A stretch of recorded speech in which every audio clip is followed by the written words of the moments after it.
Ma mère a ricané, claquant son talon de daim sur le plancher du Ford F-150. Elle écrasait ma carte d'identité de la marine sous sa chaussure.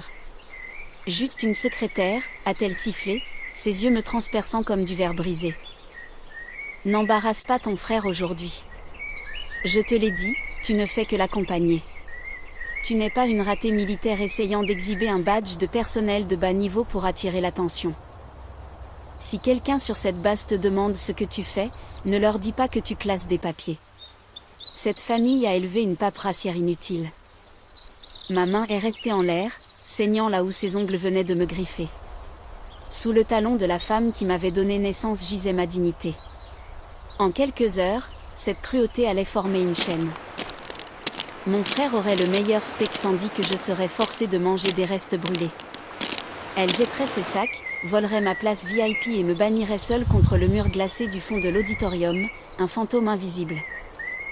Mais elle n'avait aucune idée que la carte qu'elle venait d'écraser n'était pas un badge de secrétaire. Et de ce coin froid, un amiral 3 étoiles rugirait, attention sur le pont. Et 250 des Navy Seals les plus redoutables de la planète se tourneraient simultanément sur leurs talons et se mettraient au garde-à-vous pour la secrétaire qu'elle venait de piétiner. Mais avant de révéler le moment exact où ma mère arrogante a réalisé qu'elle venait d'humilier l'un des commandants les plus puissants de l'US Navy. Prenez une seconde pour aimer cette vidéo et vous abonner, car le choc absolu sur son visage lorsque ses 500 bottes ont claqué sur le sol est une victoire dont vous devez être témoin. Avant de passer la première vitesse, j'ai tendu la main vers le plancher passager. La carte d'identité était coincée entre le tapis de sol en caoutchouc collant et la base du rail du siège. Mon ongle déchiré a attrapé le bord du plastique. Je l'ai dégagé et une trace de boue grise de sa chaussure est venue avec. J'ai essuyé la face de la carte d'accès commune contre la manche de mon blazer. Le grade imprimé sous ma photo me fixait dans la faible lumière de la cabine, ADM. Contre-amiral. J'ai enfoncé la preuve absolue de mon autorité profondément dans ma poche intérieure de poitrine et les boutonnés. Mon rythme cardiaque avait grimpé à 110. Stress de combat. La même réponse physiologique que j'avais ressentie lors d'un échange de tirs dans l'Hindu-Kush, sauf que l'ennemi n'était pas derrière une barrière de béton. Elle était assise à 1 mètre de ma droite, en train de se remettre du rouge à lèvres. J'ai initié le protocole de respiration carrée. 4 secondes en inspirant l'odeur aigre du café renversé et du vieux cuir. 4 secondes de rétention. 4 secondes en expulsant la rage à travers mes dents. Mon pouls est tombé à 70. Marc Aurèle. Choisis de ne pas être blessé et tu ne te sentiras pas blessé. C'était la seule armure qui m'empêchait d'arracher la portière passager de ses gants. Quelques minutes plus tard, alors que nous prenions l'autoroute, ma mère n'a rien remarqué. Elle ne remarquait jamais rien qui ne concernait pas son fils. Elle a tapé sur le dossier du siège en cuir vide, sa voix montant de 3 octaves alors qu'elle louait la sueur de mon frère, sa discipline, sa boue, ses vrais sacrifices. Elle a récité ses histoires d'entraînement BUDS comme des écritures. Comment il avait porté des bûches à travers les vagues. Comment il avait sonné la cloche d'un camarade qui avait abandonné, mais jamais la sienne. Elle parlait de lui comme les gens parlent des saints. Je conduisais le camion, saignant de ses ongles et je n'existais pas. Elle a croisé mon regard dans le rétroviseur. Son visage s'est tordu en quelque chose entre le dégoût et la pitié. Elle m'a dit que je me cachais dans des pièces climatisées toute la journée. Que je profitais de l'argent des contribuables. Que j'étais une réceptionniste glorifiée collectant un salaire du gouvernement pendant que de vrais guerriers saignaient. Elle m'a demandé quand j'allais arrêter de prétendre que l'armée n'avait pas été un gaspillage colossal de ma vie. Elle a dit, mon père, mort il y a 11 ans, aurait honte que sa fille ait atteint son apogée en répondant au téléphone. Mon père, un maître-chef à la retraite, l'homme qui m'avait appris à démonter un fusil à 13 ans et m'avait dit que la marine me ferait ou briserait tous ceux qui essaieraient de m'arrêter. Elle a invoqué son nom comme une arme et la lame est entrée proprement. La pièce climatisée qu'elle décrivait était un safe-top secret du Pentagone où ma signature autorisait le déploiement et la survie de milliers d'hommes exactement comme son précieux fils. Mais j'ai laissé le poison glisser. Je l'avais avalé pendant 52 ans. Une dose de plus ne me tuerait pas. La journée n'était pas encore terminée. Le camion a freiné brusquement au Coronado Naval Special Warfare Center. La base s'étalait comme un échiquier de béton. Ma mère a ouvert sa portière avant que le moteur ne s'arrête complètement, déjà en sprintant sur l'asphalte vers son fils chéri. Je suis restée seule sur le siège conducteur pendant 3 secondes. J'ai pressé mon pouce contre le contour de la carte d'identité à travers mon blazer. 2 étoiles.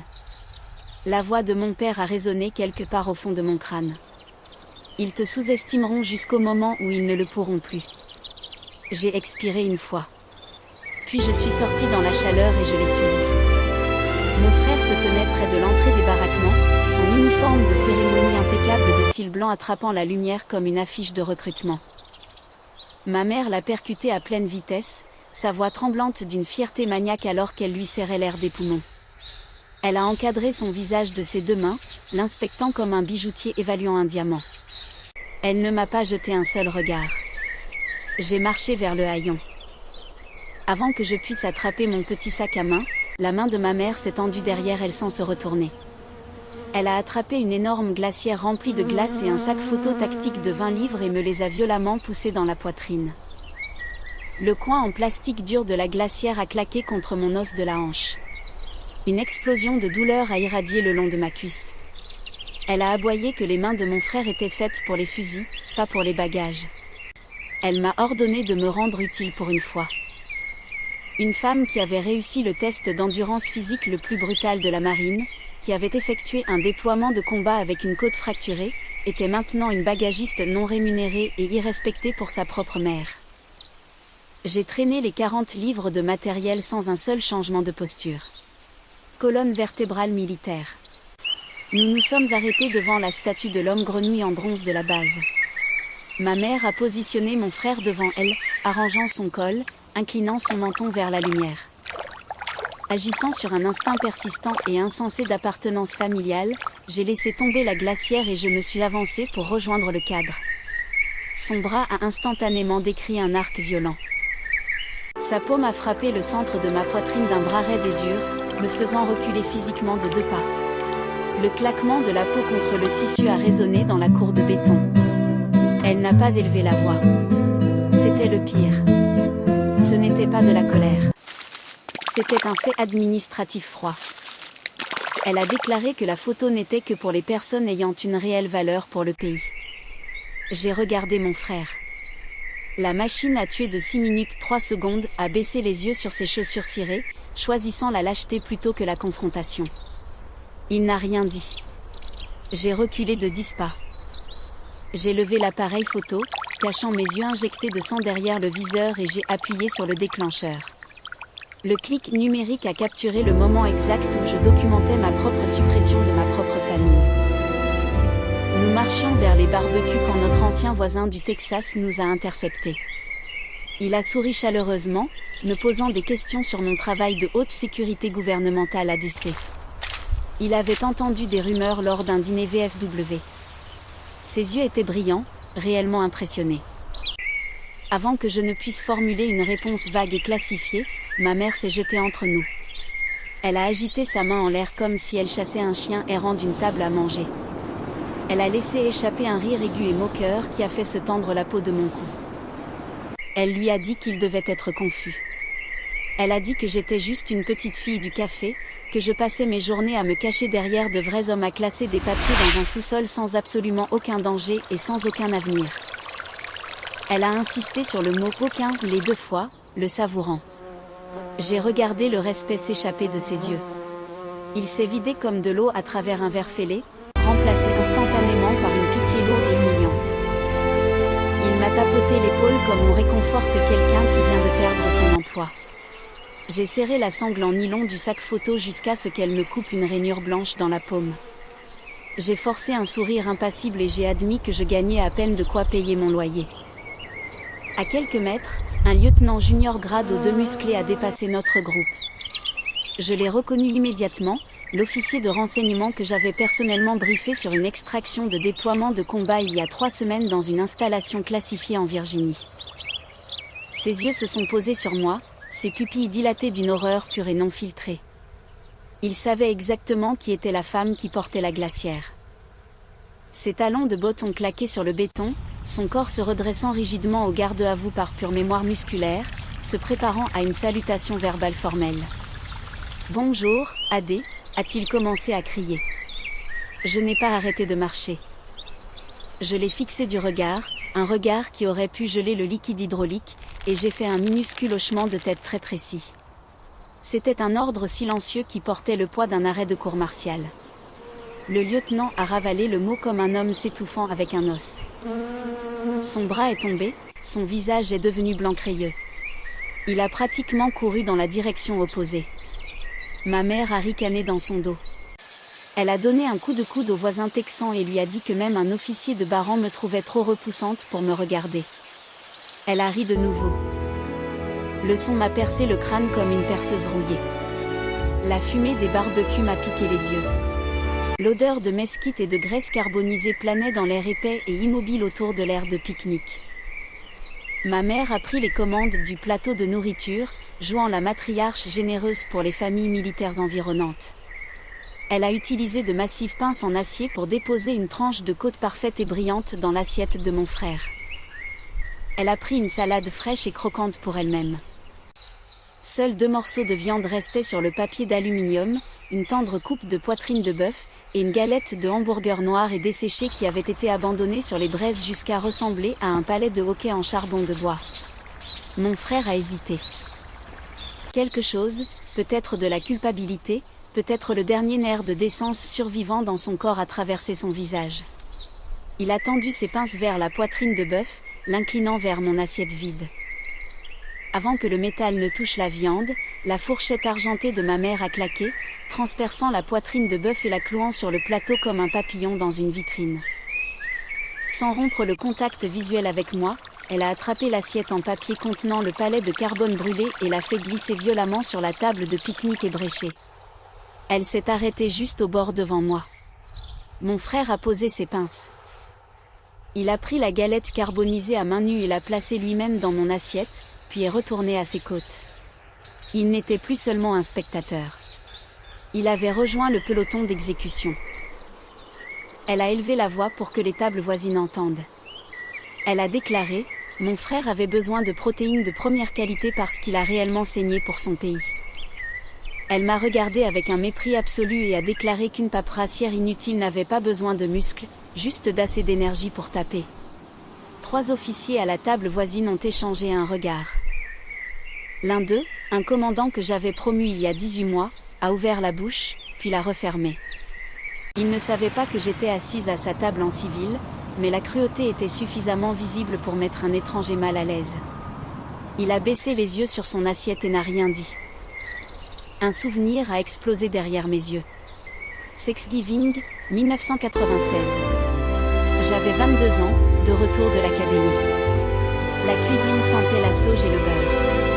Ma mère sculptait la dinde en bout de table pendant que mon frère rebondissait sur sa chaise, 4 ans, et déjà le soleil de son ciel. Elle a placé le pilon doré dans son assiette. Elle s'est donné le blanc. Elle m'a tendu un morceau de pain grillé sec et un verre d'eau du robinet. Quand j'ai tendu la main vers la saucière, elle m'a tapé le dos de la main avec une cuillère en bois et m'a dit que je ne l'avais pas mérité. Mon père était en déploiement. Personne pour intervenir. J'ai mangé le pain grillé sec, regardant mon frère déchiqueter le pilon avec ses dents de bébé, la graisse coulant sur son menton. J'étais une femme adulte, mais dans cette maison, j'apprenais déjà que l'amour avait un prix que je ne pourrais jamais payer. Ce même Thanksgiving reviendrait la hanter d'une manière qu'elle ne pouvait pas encore imaginer. J'ai baissé les yeux sur le palais de hockey noir. Je l'ai ramassé à main nue. J'ai pris une bouchée. Le goût amer et crayeux de cendre et de liquide allume-feu chimique a enrobé ma langue et a glissé dans ma gorge comme du ciment humide. C'était la saveur exacte de 40 ans de négligence. J'ai mâché lentement, ma mâchoire broyant la protéine carbonisée, laissant chaque personne aux tables environnantes regarder une femme adulte manger des ordures en silence. J'ai avalé. Puis je me suis levée, les pieds métalliques du banc raclant bruyamment le béton, et je suis partie sans un mot. Personne ne m'a suivi. Mon frère n'a même pas levé la tête de ses côtes. J'ai poussé la lourde porte en bois des toilettes de la base. L'odeur suffocante de l'eau de javel industrielle au citron m'a frappé si fort que mes yeux se sont mis à pleurer. J'ai claqué mes 2 mains sur le bord de l'évier en porcelaine et les serré jusqu'à ce que mes jointures me fassent mal. Ma poitrine se soulevait. J'avais besoin d'exactement 60 secondes pour compartimentaliser l'humiliation publique avant de déchirer ma couverture civile de mes propres mains. La poignée de porte en laiton a cliqué. Les lourdes charnières ont gémi. Une femme vêtue d'une robe en soie impeccable et sur mesure est entrée dans la lumière crue des néons. Je l'ai reconnue instantanément. C'était la femme du commandant 4 étoiles de la flotte du Pacifique. Nous avions partagé un dîner informel privé à leur résidence à DC il y a 5 jours, juste après que son mari et moi ayons terminé un briefing classifié au Pentagone. Elle m'avait appelée madame. Elle a haleté. Ses doigts manucurés se sont envolés vers sa bouche. Son sac Chanel à 4000 $ a glissé de sa prise, a heurté le sol carrelé humide avec un bruit sourd, et son miroir de poche s'est brisé sur le carrelage comme une grenade en porcelaine. Mon Dieu, a-t-elle murmuré. Richard a dit que l'architecte en chef de la stratégie du Pacifique était sur la base aujourd'hui, mais je ne pensais pas, elle a fait un pas rapide en avant, ses bras s'ouvrant. Mon corps a bougé avant que mon cerveau ne puisse intervenir. Je me suis placé directement devant elle, j'ai posé une main ferme sur son épaule et je l'ai guidée derrière le paravent des toilettes, hors de la vue de la porte. Ne dites pas mon grade, ai-je sifflé, ma voix, tombant à un murmure mortel. C'est un ordre direct. Elle a cligné des yeux. Ses yeux ont balayé mes yeux injectés de sang, mon blazer froissé, les lanières du sac photo qui me coupaient encore l'épaule. Elle a baissé les yeux sur mes mains calleuses, les jointures encore blanches à force de serrer l'évier. Ce n'étaient pas des mains de secrétaire. À travers la mince cloison sèche, la voix perçante et arrogante de ma mère a résonné depuis la cour, se vantant bruyamment des scores de qualification au fusil de mon frère et de mes tâches de secrétaire pathétique. La femme du commandant a incliné la tête, écoutant, sa mâchoire se resserrant. C'était une épouse de la marine depuis 30 ans, une femme qui avait tenu la main de son mari pendant 3 déploiements de combat, qui avait organisé des services commémoratifs pour les opérateurs tombés au combat, qui comprenait le poids d'un uniforme comme peu de civils le pourraient. Son intuition tactique était d'une acuité incroyable. Elle a relié les points en une fraction de seconde. La confusion s'est fondue en quelque chose que je n'avais pas vu diriger contre moi depuis longtemps, une horreur maternelle absolue. Elle a saisi mes mains froides et calleuses, ses doigts manucurés tremblants contre ma peau rugueuse. « Ils ne savent pas qui vous êtes, n'est-ce pas ?» a-t-elle murmuré. Le mascara autour de ses yeux commençait à couler. « Votre propre famille. Ils n'ont aucune idée qu'ils font cela à un officier général. » J'ai retiré mes mains en silence. « Madame, gardez-le pour vous. » Ses yeux se sont remplis de larmes. Elle a ouvert la bouche pour dire autre chose. Quelque chose de gentil. Quelque chose qu'une mère devrait dire. Mais j'étais déjà en mouvement. Je ne pouvais pas me permettre la gentillesse en ce moment. La gentillesse ferait craquer le compartiment, et si ce compartiment craquait, 30 ans de discipline s'échapperaient par la brèche. J'ai poussé la lourde porte des toilettes et suis sorti sur le béton éblouissant de la jetée. Un jeune sous-officier de la marine, 2e classe, portant une sacoche de messager du déo déverrouillée et étiquetée en rouge, marchait rapidement directement vers moi. Il s'est arrêté net, les yeux écarquillés, reconnaissant mon visage d'un briefing classifié au CIF. Sa main a tremblé vers le haut. « Baissez la main, sous-officier », ai-je claqué. « Donnez-moi le CITREP. » Il s'est arrêté à une distance respectueuse, baissant la voix. « Amiral, le CIF est prêt. Le commandant de l'Indo-Pacifique est en attente de votre VTC sécurisé à 16 h concernant l'opération au drapeau rouge. » J'ai fait un léger hochement de tête. « Dites-leur que je serai dans la chambre forte dans 1 heure. » Le sous-officier a reculé à double pas. Derrière moi, à travers le mur des toilettes, j'entendais encore les rires de ma mère. L'auditorium était une caverne réfrigérée massive. L'air conditionné soufflait des bouches d'aération au plafond comme l'intérieur d'une chambre froide. 2000 sièges s'étendaient en longues rangées courbées sous des lumières de stade qui bourdonnaient d'un faible ronflement électrique. Ma mère a foncé dans l'allée centrale, ses talons claquant sur le tapis dur, et a montré les laissez-passer VIP que mon frère lui avait procurés à l'officier de protocole au 2e rang. Elle a revendiqué son siège assigné avec un sourire suffisant et territorial et a examiné la foule comme une reine inspectant sa cour. J'ai transporté les lourds sacs le long des marches recouvertes de moquettes. Ma hanche me lançait encore à cause de la glacière. Je me suis dirigée vers la chaise VIP vide directement à côté d'elle, avec l'intention de m'asseoir avec ma propre famille pour la première fois ce jour-là. Son bras a décrit un arc violent. Elle a claqué son lourd sac à main en cuir sur le coussin. Elle a traîné sa veste par-dessus, créant une barricade de cuir italien et de cachemire. Bouge, a-t-elle ordonné, sans même lever les yeux du programme imprimé. J'ai baissé ma voix à une octave dangereuse, un degré au-dessus du ton que j'utilisais pour briefer des généraux 4 étoiles. Je lui ai dit que le sol était suffisant pour un sac. Elle a ricané. Elle a qualifié le sol de sale et m'a ordonné de me tenir contre le mur du fond pour ne pas gâcher leurs photos. Sa voix portait. Le couple âgé du siège voisin a fait semblant de ne pas entendre. Je n'ai pas discuté. Une embuscade ne fonctionne que lorsque l'ennemi se sent invincible. J'ai tourné sur mes talons. J'ai remonté la longue et interminablement lente allée centrale. Des centaines d'yeux ont suivi ma retraite de la section VIP. Femmes de militaires, sénateurs, officiers à la retraite. Ils ont regardé une femme en blazer froissé monter les marches seule, ne portant aucun sac n'appartenant à personne. J'ai atteint le coin le plus éloigné et le plus sombre de l'auditorium. J'ai pris mon poste à côté d'un chariot de conciergerie, de 2 gardes de sécurité armés et d'une poubelle métallique. J'étais officiellement un fantôme. Mais le mur du fond était le nid du tireur d'élite. Chaque opérateur sait que la personne qui contrôle la pièce n'est pas celle qui est sous les projecteurs. C'est celle qui peut voir chaque sortie, chaque visage et chaque menace depuis l'ombre. L'un des gardes de sécurité m'a jeté un coup d'œil de côté. Ses yeux sont tombés sur la poche de mon blazer où le bordure de la carte d'identité pressait contre le tissu. Le contour de 2 étoiles était à peine visible. Ses sourcils ont tressailli. J'ai bougé ma main et je l'ai couverte. Pas encore. Les haut-parleurs ont grésillé. L'hymne national a inondé l'auditorium.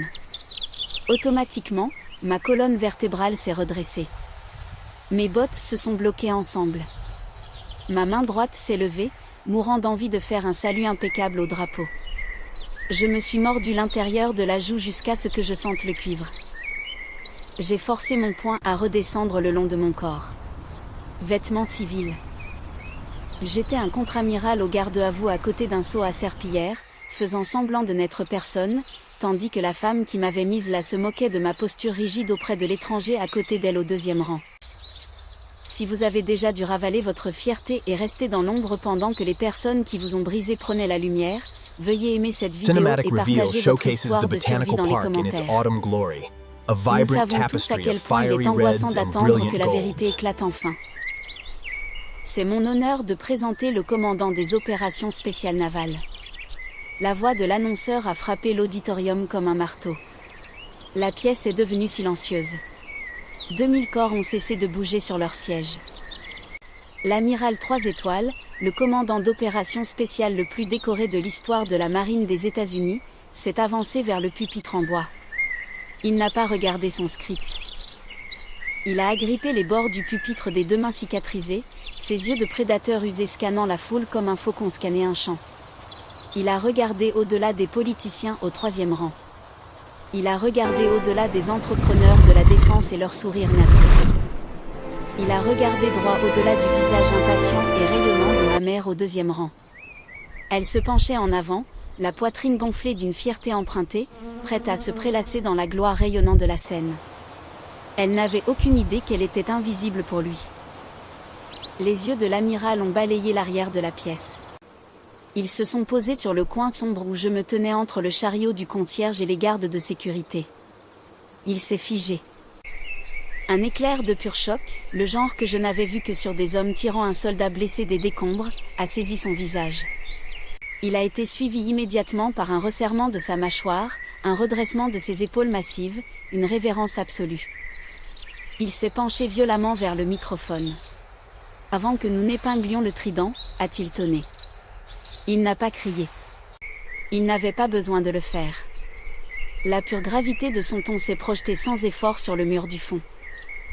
Une grave infraction au protocole naval s'est produite dans cette salle, a murmuré la foule. Ma mère s'est redressée, bourdonnante d'excitation. Elle s'est penchée vers la femme à côté d'elle et a chuchoté bruyamment qu'un politicien devait venir d'entrer. Elle a tendu le cou vers les portes d'entrée, se préparant à être témoin d'une gloire adjacente. Elle a lissé son chemisier. Elle a ajusté sa posture. Elle n'avait aucune idée que les viseurs étaient déjà sur elle. L'amiral 3 étoiles a agrippé les bords du pupitre, sa posture rigide. Il a regardé droit au-dessus de la foule, son regard perçant la distance jusqu'à ce qu'il se pose sur les ombres près des portes de sortie. Nous avons laissé notre commandant debout dans l'ombre, a-t-il déclaré, sa voix portant l'autorité d'un raz-de-marée. Il a déclaré la présence de l'architecte en chef de la stratégie du Pacifique, l'officier qui avait conçu et exécuté 3 des opérations de renseignement les plus critiques du théâtre pacifique au cours de la dernière décennie. Il a pris une grande inspiration qui a élargi sa poitrine de 3 pouces.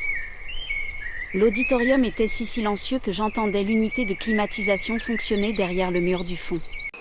Et puis il a hurlé un nom qui a frappé l'auditorium comme une bombe anti-bunker. Bienvenue à terre, contre-amiral Lassie Harris.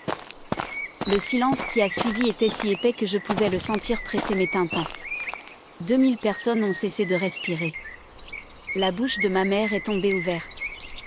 Son murmure s'est éteint à mi-syllabe. Le programme a glissé de ses doigts gelés et a flotté sur le tapis. Sa tête s'est tournée lentement, mécaniquement, vers le coin sombre où le doigt de l'amiral pointait toujours. Vers le chariot du concierge, vers la femme en blazer froissé, vers sa fille. Le sang s'est retiré de son visage en temps réel, comme regarder un verre de lait se vider. Garde à vous. L'ordre du capitaine a déchiré les haut-parleurs comme un tir d'artillerie. À exactement 14h14, toutes les lois de la physique de cet auditorium se sont brisées. Boum. 400 lourdes bottes de combat ont claqué sur le parquet à la même milliseconde exacte. L'onde de choc a vibré à travers les semelles de mes chaussures à 40 mètres de distance. Le bruit a traversé les fondations en béton, les pieds de chaises métalliques, et les os de chaque civil dans la pièce, chaque nouveau cil, chaque commandant, chaque marin enrôlé dans les premiers rangs. Ils se sont levés d'un bond avec une force qui a fait claquer les sièges du stade vers le haut comme des pièges à souris. Leur colonne vertébrale était parfaitement droite vers l'avant, mais chaque paire d'yeux dans les lignes périphériques s'est décalée, suivant mon mouvement depuis l'ombre avec une révérence absolue. 250 hommes se sont mis au garde-à-vous avec une précision synchronisée et nette. Le bruit de 250 talons uniformes se bloquant ensemble, coupant le silence, était comme un marteau frappant une enclume. Chaque paire d'yeux entraîné à tuer, entraîné à localiser une cible dans l'obscurité absolue, était fixée sur moi. J'ai décollé mes épaules du mur froid en parpaing. Je suis sorti de derrière le chariot du concierge et j'ai marché directement dans l'allée centrale. Les projecteurs aveuglants du plafond ont frappé mon visage. J'ai relevé mes épaules en arrière, le menton levé à l'angle précis du commandement, 15 degrés au-dessus de l'horizon, l'angle enseigné à l'école des officiers et jamais oublié. Chaque pas dans l'allée était mesuré, délibéré. Les semelles dures de mes chaussures frappaient le tapis dans un rythme qui correspondait au pouls de chaque homme saluant dans la pièce. Je passais rangée après rangée de civils figés, leurs visages figés à divers stades de choc, de confusion et de réalisation naissante. La femme d'un sénateur d'État serrait si fort le bras de son mari que sa bague en diamant laissait une marque. J'ai croisé le regard de mon frère sur la scène. Mon frère musclé de 6 minutes 3 secondes semblait sur le point de vomir. Son visage était entièrement vidé de sang. Ses lèvres entr'ouvertes dans une terreur silencieuse. Sa main rigidement bloquée à son côté tremblait si violemment que la manche de son uniforme blanc tremblait comme un drapeau dans une tempête. Il avait passé toute la matinée à regarder sa mère torturer publiquement son officier supérieur, la chargeant de bagages, la privant de nourriture, se moquant de sa carrière, lui volant sa place, et le poids cumulé de chaque moment silencieux et lâche écrasait maintenant sa trachée devant 2000 témoins. Ses compagnons s'il était au garde-à-vous absolu pour la femme qu'il avait aidé à humilier. Le trident qu'il allait épingler sur sa poitrine ressemblait soudain à une ancre le tirant vers le fond de l'océan. La foule civile VIP autour de ma mère a éclaté dans un chaos absolu. Des sénateurs d'État et de riches familles de la défense ont paniqué, se précipitant pour se lever, renversant programme, sac à main et tasse à café alors qu'ils réalisaient qu'ils étaient assis pendant qu'un officier militaire de haut rang était honoré. Des gardes de sécurité se sont précipités dans les allées, mais au deuxième rang, ma mère était paralysée. Elle était la seule personne dans tout l'auditorium de 20 000 places à être restée assise. Elle s'est recroquevillée violemment dans le coussin de velours rouge. Son corps a semblé s'effondrer sur lui-même, se repliant jusqu'à ce qu'elle ressemble à un petit insecte frêle piégé au fond d'un canyon d'hommes géants saluants. Son visage est devenu d'un violet violent et maladif. Sa bouche s'est ouverte, mais rien n'en est sorti. Elle a regardé la fille qu'elle avait littéralement affamée 1 heure auparavant. La fille dont elle avait broyé la dignité dans le plancher d'un camion sous son talon, marchant maintenant dans l'allée centrale d'un auditorium militaire des États-Unis. Here, where the Pendant mountains que meet the 250 des sea, guerriers les plus nature mortels de la displays planète its se tenaient most figés au dramatic garde-œuvre. seasonal shift. J'ai laissé le silence planer pendant 5 secondes angoissantes. J'ai laissé l'humiliation brûler à travers sa peau et s'enfoncer profondément dans sa moelle. Puis lentement, avec une autorité écrasante, j'ai fait un seul hochement de tête très net. Continuez. Ma voix a tonné sans microphone, se projetant sur le mur du fond. Chaque homme s'est détendu de la position du garde à vous simultanément avec un lourd bruissement de tissu. La pièce a instantanément explosé en murmures assourdissants. Et puis notre ancien voisin du Texas, l'homme à qui ma mère avait menti au barbecue, s'est penché sur l'allée. Son visage était tordu d'une réalisation dégoûtée. Il a pointé un doigt épais directement sur le visage de ma mère. « Une simple fille du café », a-t-il grogné. « Vous avez perdu la tête ?» Ma mère a complètement enfoui son visage dans ses mains. Ses épaules se sont soulevées. Les sons qui provenaient de derrière ses paumes n'étaient pas des mots. C'étaient les halètements gutturaux suffocants d'une femme dont toute la réalité construite venait d'être démolie devant un public. La cérémonie s'est terminée à 15h30. La foule s'est séparée comme une rivière fendue tandis que je remontais l'allée. Les officiers hochaient la tête. Les épouses de la marine tendaient la main pour toucher mon bras avec des mains tremblantes et respectueuses. Ma mère n'a pas attendu mon frère. Elle s'est précipitée hors de son siège de velours, baissant la tête pour éviter les regards et a sprinté dans une panique aveugle vers le parking. Son talon s'est accroché au seuil du tapis, et elle a trébuché, mais ne s'est pas arrêtée. J'ai maintenu une démarche tactique mesurée derrière elle. La seconde où je suis montée sur le siège conducteur du Ford F-150 et que les lourdes portes se sont claquées, nous enfermant dans cette cabine suffocante, ma mère est devenue sauvage. Elle s'est retournée sur le siège passager et a frappé le tableau de bord en plastique de son poing. La fissure a résonné dans l'espace exigu. « Tu m'as piégée » a-t-elle hurlé, de la salive s'échappant de ses lèvres, son mascara coulant déjà en traînées noires sur ses joues. Tu es restée silencieuse exprès pour m'humilier. Tu voulais juste gâcher le grand jour de ton frère pour prouver que tu es la patronne.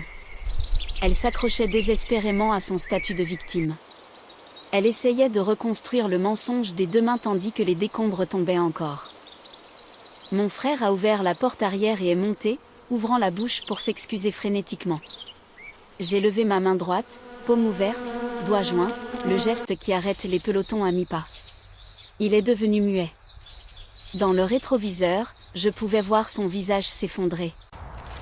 Le nouveau SEAL, qui venait de gagner le droit de se faire appeler l'un des guerriers les plus d'élite de l'histoire américaine, était assis sur la banquette arrière d'un pick-up, tremblant comme un enfant qui venait d'être appelé au bureau du directeur. Bien. Il avait mérité cette peur. Je me suis tournée lentement vers ma mère. Mes yeux étaient complètement morts. Chaque once de chaleur filiale avait été incinérée dans cet auditorium. Crois-tu honnêtement que le commandant de la division de renseignement de la flotte du Pacifique a le temps de jouer à un petit théâtre familial de banlieue avec toi ? Ma voix était un bourdonnement bas et mortel qui vibrait dans la cabine comme un diapason pressé contre l'os. Tu as passé 20 ans à me marcher sur la gorge pour construire un piédestal pour ton fils. Tu n'as jamais demandé ce que je faisais, non pas parce que tu t'en moquais, mais parce que tu étais terrifiée que la réponse prouve que j'étais meilleure que toi. Elle a montré les dents. Les veines de son cou se sont dressées comme des câbles électriques. Qu'est-ce que tu connais au sang, a-t-elle hurlé, sa voix se brisant sur le dernier mot. De la salive frappant le pare-brise. Tu es assise à un bureau. Ton frère a rampé dans la boue pendant que tu tapais des rapports dans un quelconque cubicule gouvernemental. De la banquette arrière, la voix de mon frère est sortie mince et étranglée. Maman, arrête. Tu ne comprends pas. Elle s'est retournée brusquement et a frappé l'appui-tête à côté de son visage. N'ose pas la défendre, a-t-elle crié. Elle nous a humiliés. Elle t'a humilié. Il s'est recroquevillé dans le coin du siège et est redevenu silencieux.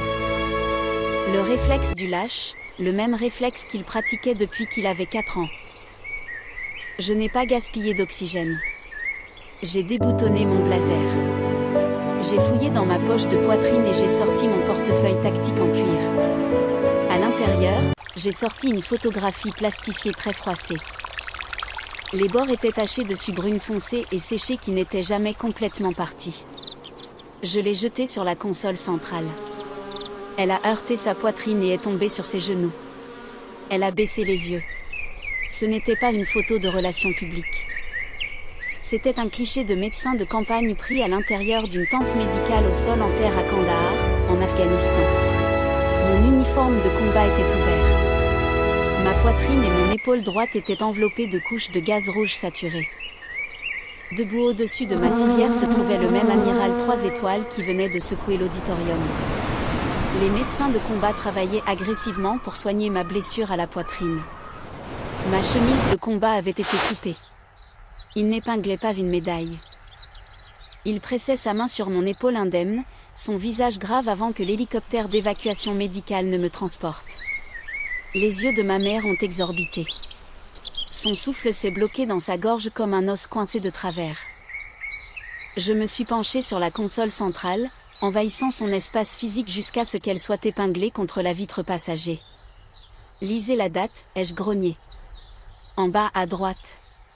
Son doigt tremblant a tracé le léger texte blanc estampillé sur la lamination. 25 novembre 2010, jour de Thanksgiving, ai-je déclaré. Les mots sont tombés de ma bouche comme des balles de plomb frappant une table. Vous avez appelé mon téléphone satellite cet après-midi-là. Vous avez hurlé que j'étais une gosse égoïste et ingrate d'avoir manqué le dîner de famille. Vous m'avez dit que j'étais morte pour vous. J'ai fait une pause.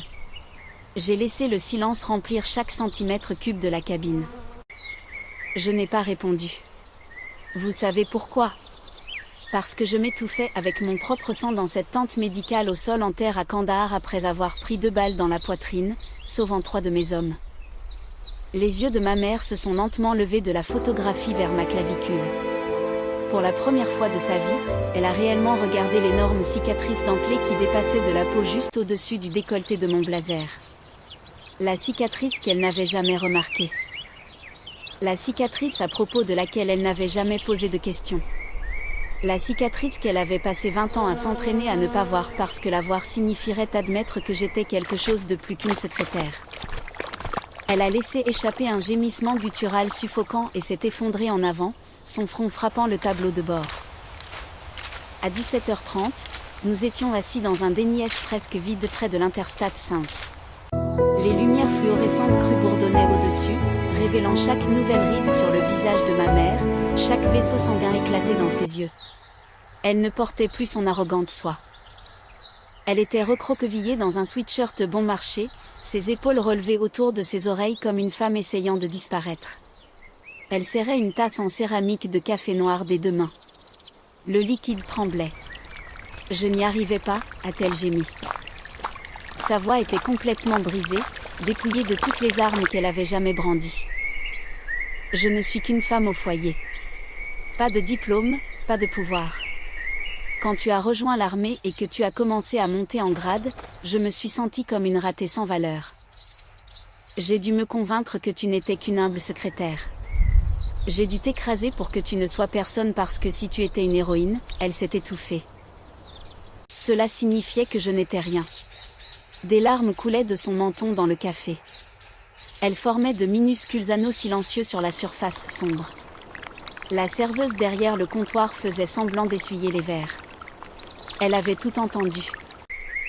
Dans le box derrière nous, un camionneur âgé a baissé son journal et a regardé ma mère avec un regard qui aurait pu décoller la peinture.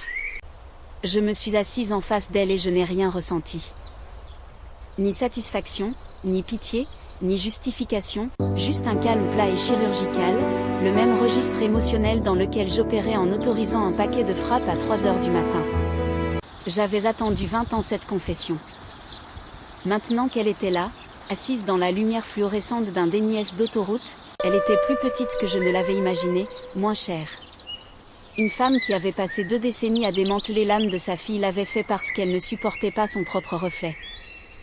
Tu m'as privé de nourriture et de respect à cause de ta propre insécurité, ai-je répondu. Ma voix était calme, dépouillée de toute colère, nette comme un scalpel. Ce n'est pas une explication. C'est un diagnostic, et ça s'arrête ce soir. La serveuse a nerveusement posé une énorme assiette de frites au fromage et au bacon au centre de la table. C'était exactement le repas que je suppliais d'avoir quand j'étais enfant. L'assiette dorée, grasse et débordante que ma mère donnait toujours exclusivement à mon frère tout en me forçant à manger du pain grillé nature et de l'eau du robinet. Le même repas dont j'avais rêvé sur un lit de camp à Kandahar. Le même repas qui représentait chaque miette d'amour qu'elle m'avait refusé pendant 4 décennies. Je n'ai pas attendu la permission. Je ne l'ai pas regardé pour avoir son approbation. J'ai tendu la main sur la table, j'ai pris une poignée de frites chaudes et dégoulinantes, et je les ai mangées en la fixant du regard dans ses yeux pleurants. Le fromage me brûlait le bout des doigts. Je n'ai pas tressailli. J'ai pris une autre poignée et encore une autre. Le changement de pouvoir était absolu. Je ne demandais plus une place à sa table. Je possédais la table. Je possédais le restaurant. Je possédais chaque pièce où j'entrais parce que je l'avais gagnée avec du sang et des éclats d'obus et 32 ans de service. La campagne tactique contre moi est terminée, ai-je dit, essuyant la graisse sur une serviette en papier. Tu ne m'appelleras pas pour me culpabiliser. Tu n'enverras pas de proches pour me manipuler. Tu ne parleras pas de ma carrière à qui que ce soit à moins de leur dire la vérité, toute la vérité. Comprends-tu ? Elle a hoché la tête frénétiquement, son menton ballottant contre sa poitrine, complètement soumise. J'ai laissé tomber 3 billets de 20 sur la table et je me suis levée. Les pieds métalliques du box ont grincé contre le linoléum. Mon frère était assis dans le camion sur le parking, son front reposant sur le volant. Je n'ai pas frappé à sa vitre. Il avait son propre règlement de compte à affronter. À exactement 6 heures du matin, la voie de départ de l'aéroport de San Diego était glaciale. L'air d'avant l'aube mordait à travers mon blazer. Ma mère se tenait sur le trottoir en béton à côté de ma voiture de location. Elle avait complètement abandonné sa garde-robe de designer. La soie avait disparu. Le cuir italien avait disparu. L'arrogance avait disparu. Au lieu de cela, elle portait un t-shirt bleu marine rigide et bon marché qu'elle avait dû acheter dans une station-service pendant la nuit. L'étiquette dépassait encore du col. Sur sa poitrine, en grosses lettres blanches en majuscules, il était écrit « Fière mère d'un amiral de la marine ». Les lettres étaient légèrement tordues, imprimées en série sur du coton bon marché. C'était la chose la plus honnête qu'elle ait jamais portée. Elle n'a pas essayé de me prendre dans ses bras. Elle n'a pas simulé une étreinte maternelle ou cherché une rédemption qu'elle n'avait pas méritée. Il n'y a eu aucun discours larmoyant, aucune supplique de dernière minute, aucune manipulation finale. Tandis que ma mère attrapait sa valise bon marché dans le coffre, elle a fait un pas brusque en arrière sur le béton. Elle a claqué ses talons maladroitement, une approximation civile d'un garde-à-vous, déséquilibrée, imparfaite, mais indéniablement intentionnelle. D'une main tremblante et les larmes coulant silencieusement sur son visage, elle a levé son bras droit et a effectué un salut militaire raide et tremblant. Son coude était trop bas. Ses doigts étaient légèrement courbés. C'était le pire salut que j'ai jamais vu. Mais c'était la première fois de ma vie qu'elle me regardait de haut en bas. Je me suis tenue droite devant la portière du conducteur. J'ai levé le bras et j'ai rendu un salut impeccable. Un manuel net de 30 ans de mémoire musculaire compressé en un seul geste final. Je l'ai tenu pendant 2 temps, puis je l'ai relâché et je lui ai fait un simple signe de tête. Je suis remontée dans la voiture de location et j'ai claqué la porte. L'habitacle sentait les gaz d'échappement de l'aéroport et le vinyle froid. Soudain, le lourd appareil mobile SMPE décrypté du DoD dans mon sac tactique a vibré avec une lumière rouge prioritaire. Je l'ai sorti, pressant mon empreinte digitale contre le scanner biométrique. Le verrou s'est déverrouillé avec un clic pneumatique. Ligne sécurisée de l'amiral authentifiée.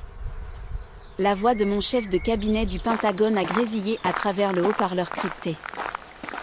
Madame, nous avons une faille de renseignement de niveau 1. Des drones de reconnaissance ont détecté un rassemblement naval non autorisé dans la mer des Philippines. Nous avons besoin de vous au CIF de Coronado dans les 20 minutes pour briefer le commandant de l'Indo-Pacifique pour une réponse cinétique immédiate. J'ai laissé tomber le téléphone dans le porte-gobelet. J'ai démarré la voiture de location.